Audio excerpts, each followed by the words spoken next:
you have these mornings where you're lying in bed thinking, oh, it's about time to get up. And then something pops into your head and you're like, it won't go away. And today's thing was I was recalling a video I saw the other day about how supposedly Russia was like chasing out all the Rothschild banks from Russia, and that this was the beginning, the usual blah, blah, blah, BRICS is great, Donald Trump, blow me. And I thought, as you know, like I'm not a fan of the narrative of the Russian war, but I was thinking, well, there's something not feeling quite right about this. And I went, wait a minute, I'm pretty sure Russia does own debt. And this is where it gets interesting. Yeah, it does. It's about 323 million to 500, 325 billion to 500 billion, depending on who you actually read. And there are some suggestions that the debt might be actually better because basically the critics are saying that, Vladimir Putin is like robbing Peter to pay Paul. And again, I take that with large grains of sand because, most of the people that are making that adjustment have been grossly wrong about their forecasts about Russia's, not only have they been grossly wrong about Russia's success in the current war with NATO, but they've largely grossly been mouthpieces for NATO and largely obscured the history from the 1990s of the International Monetary Fund and World Bank moving into Russia and forcing them to basically privatise their assets and starting in St. Petersburg, a lot of people that were Putin's friends. I think the real correct context for that is that they were people that Putin used to get himself up the food chain, and he has no problems getting rid of them if he needs to. He's a pretty ruthless old boy, our Putty. But the reality is a couple of things here that are interesting. Is that first of all, when it comes to this issue of this debt, and we accept it, let's say go middle of the ground. So let's say their debt is $400 billion, which again, you get this interesting dilemma because people go, oh, that's not very big compared to the other countries like the US, which is, in the trillions. But blah, blah, blah, they can't lend, go to central banks and lend more. So in other words, they can't get themselves into debt and they actually have to live within their means. What a shocking horror. Because again, like one of the things I saw very recently, and I've been still processing and thinking about this one, but when the US went off the gold standard in 1971, this actually largely, this is the beginning of the kleptocracy in America, because when they got off it, which they did because they were set price for the gold. The French had worked out what was going on.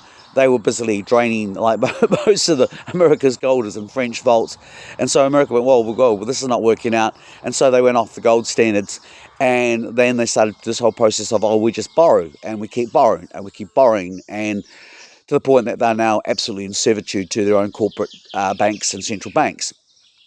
But more importantly, as that's done, it's caused inflation, and that inflation has done a double whammy because it's made all those people that have been the ones that are doing the lending, the Shylocks, all of their assets go up exponentially accordingly. And that's again why I think since 1979, this is the best performing year of gold, up by 60% in 1 year.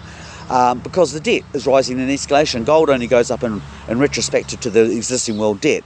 So that's why gold and silver are doing so well. And silver more, which I don't think a lot of people really clicked onto, because unlike gold, silver actually has practical applications, and China again holds the lion's share of that. So they've kind of closed the gates on it. So I wouldn't be even surprised to see silver actually outstrip gold. So if you've got a bit of spare cash at the moment, I reckon go out and buy every week, buy a little silver coin. You'll find in a couple of years that little short saving will have been well worth the investment. But getting back to the issue of who does Russia lend money to, that's the mystery. It's nearly $350 billion. It's borrowing from someone, and we don't actually know who. And I would be very, very curious to find out, because if the pattern in the past has been, we look at the Napoleonic Wars, and we look at the First World War, and we look at the Second World War, the people that have actually doing the lending to the highest amount of lending to both sides have been those central banks. And at the end of the war, the reconstruction of having to pay for all those bullets, tanks, destroyed buildings, wrecked lives has been debt, which again those central banks have actually benefited from the most. And this will be the same actually in the Ukraine. And it'll be also interesting too, because what I suspect is that a large amount of that debt on pay is like, this is the other aspect, is that a large amount of that debt probably comes from the Ukraine. And if Russia wins the war, then, you know, the terms of it will be, baby, wipe it out, you know, and pretty much well, that's going to put Russia in a situation where it's got no debt, which is going to be really interesting, except for, of course, the other person that's potentially, the other candidate will be China. And this is where it gets interesting. Well, they own a lot. They're the ones that are, you know, the argument is what they're saying is that Russia is actually running on borrowed time and that they're now having to borrow.